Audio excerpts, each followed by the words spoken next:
All right, music fans, welcome back. Harmless Dave here, talking real music in real time for real people just like you, just like me. So I've been plugging this amazing album by this band, Lelu. If you could see it, Lelu. It's called Paint the Sky. Came out back in January. Songs even released late last year, a couple of singles off of this. Holy crap, Batman. Kansas, Saga, Yes. If you're a Yes fan, you're going to hear a lot of Yes in this. And then it's got its own vibe as well, but a lot of Yes, a lot of Kansas, a lot of Saga, maybe some Rush in there as well. I can't say enough about this. And this thing flew under my radar for quite some time. And then I started listening to it. And I'm not the biggest prog head in the world.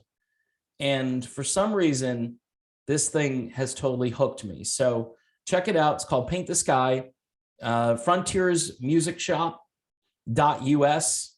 There might be a hyphen in there somewhere, or you can try amazon.com. Unfortunately, like I told people in the other video, I got a great shipment from Amazon last weekend and it only took a day and they had everything I was looking for. It's how they get you, man. Jeff Bezos. I don't know. I try to abstain, try to get away from it. Can't do it. Anyway, Steven Tyler says that over his career or his lifetime in drugs, that he spent $6 million on cocaine, just cocaine in his lifetime. And the article in the New York Post talks a lot about the debauchery, how he took a 16-year-old groupie under his wing and basically became her guardian. Yeah. Oh, man. And that's the way you have a 16-year-old groupie, and it's somewhat legal, right? Apparently this groupie got pregnant and then the pregnancy ended. This is all the debauchery, all the stuff that happened back in the 1970s. This was in 1977. And apparently during that time, Steven Tyler was on quite a few drugs and he didn't go into rehab until what? Maybe 1983, 84.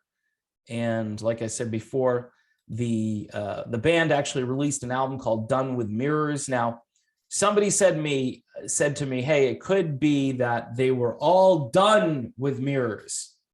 Think of it that way. They're all done. Not the album was done using mirrors or this is done with mirrors. No, they were all done with mirrors. That's what they were trying to say. Could be either way. You'd like to be optimistic, but based on this latest issue with Steven Tyler checking himself into rehab, allegedly because of pain medication that was being prescribed to him. Now, somebody sent me a message. A smart patron on my page said, Dave, you don't prescribe painkillers to somebody like Steven Tyler. That's not a good idea. And sure enough, if this is true, it wasn't a good idea. And all I could say is, we glamorize the music, right? I'm more about the music, always have been, because I'm too much of a goody two-shoes to get involved in, cocaine and snorting and all this stuff and the debauchery. See, what happened in this business, this industry, and it dates back obviously to the 1960s, right, is you had all this cultural convergence at the same time, the free love generation, I'm going to expand your mind. You got Timothy Leary out there. You got all this stuff that said to these people that were coming up through this business that, hey, in order to really experience life, you have to do all these things. And this will help you creatively.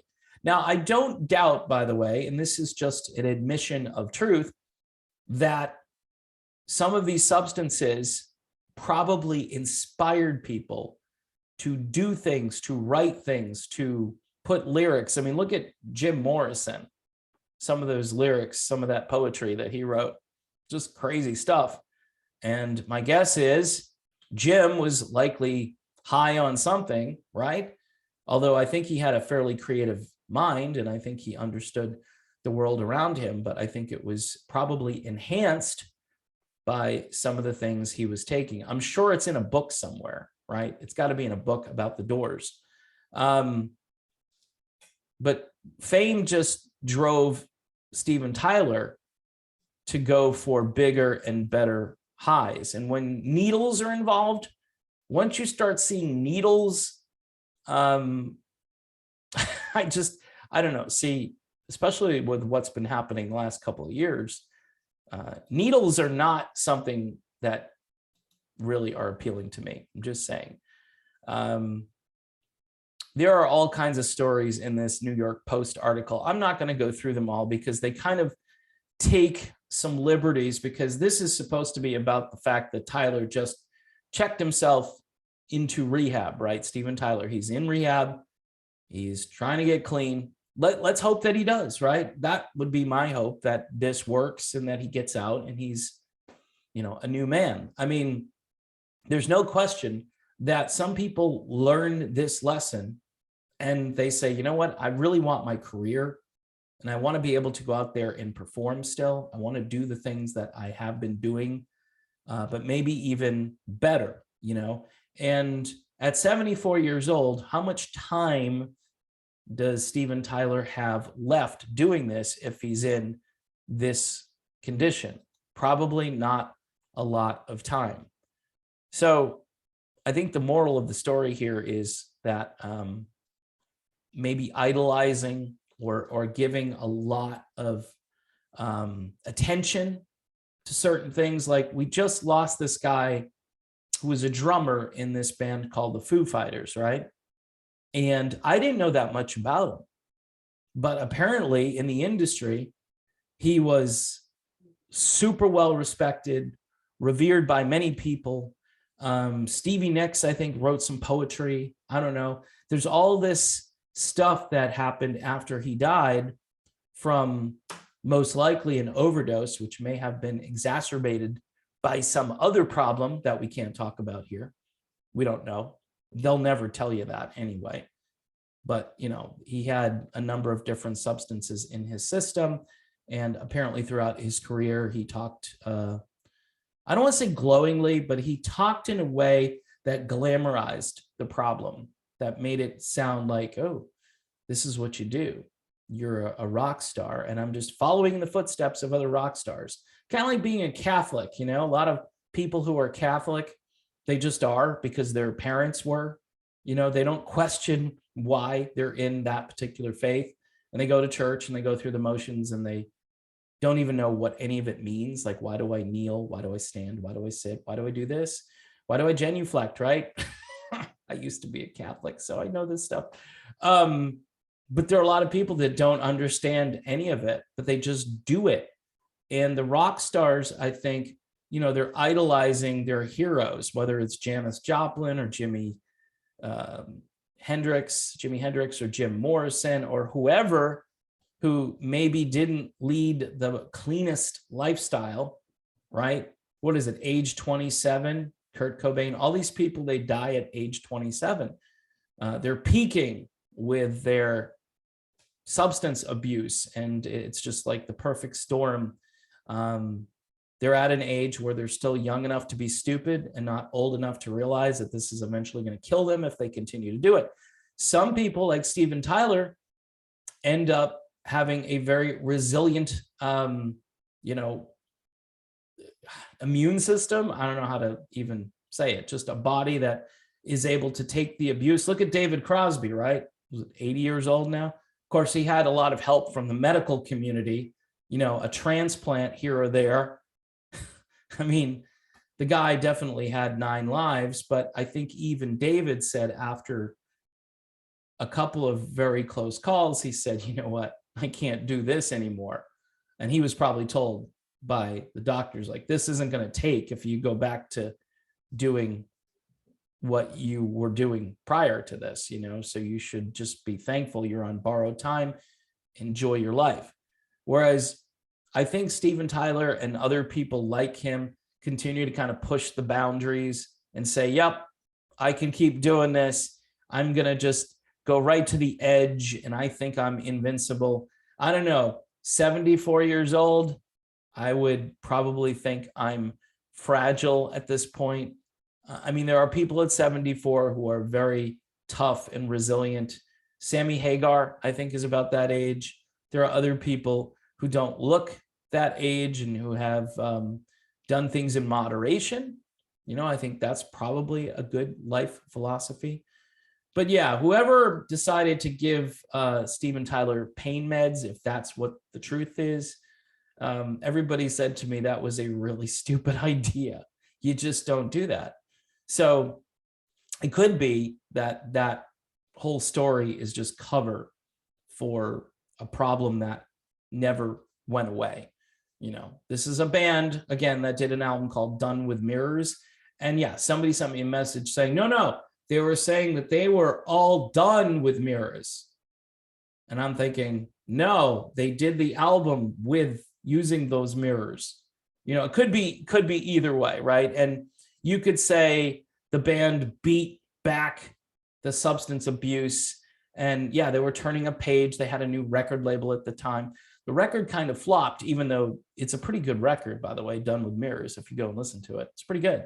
In Boston, we got some airplay with it, but pretty much around the country, it flopped. However, you know, did the band relapse after the We're All Done with Mirrors? I think they relapsed. I think they had more success in the late 80s and new songwriters and better arrangements, and really went on a spree of just greatness right up through the early 2000s. Look at the Armageddon thing. That thing was just, who would think that Aerosmith would score a power ballad hit in the late 90s that is still overplayed on radio today, and deservedly so. It's a great song. But, you know, that's a band that had even more gas in the tank, and I think they poured the gas out because they were too busy doing their own, you know, decadent things and just still wallowing in their 1970s lifestyle. So in any event, like I said in the other video, I wish Steven Tyler well. I hope he fully recovers. Let's talk about the positive. The guy is just an amazing frontman. He has a very unique voice. My son still complains about it and says, "What's wrong with him?" I said, "His voice has character, son. That's what's wrong with him, because voices today don't have any character." Steven Tyler has character, is a character, and vocally, definitely a ton of character in that delivery. So we wish Steven the best, seriously, and all the Aerosmith fans. You know, I think he'll be back. I'm pretty sure he'll be back. There's this tour that's booked in September in Vegas. So my guess is Steven Tyler will be back and the band will be out there. Definitely missing Joey Kramer on drums. Love to see him try to get out there to be part of this, but Joey Kramer might just be the smartest guy. You know, I'm done. We've done this for a long time and I need to take a break. Anyway, one more time for Lelu, ladies and gentlemen, Lelu. Let's hear it for Lelu. Paint the Sky, just an amazing album, and you can order your copy, right? Even if you have to go to Amazon to get it, I would get it and, you know, actually own it. You can stream it. Yes, I know, Spotify, YouTube, the usual places. And I guess those are good places to start, but then you should try to support the band one way or another, because if we don't support this music, it's going to completely go away. That's the way I see it. All right, I'm done. Thanks for watching. See you soon.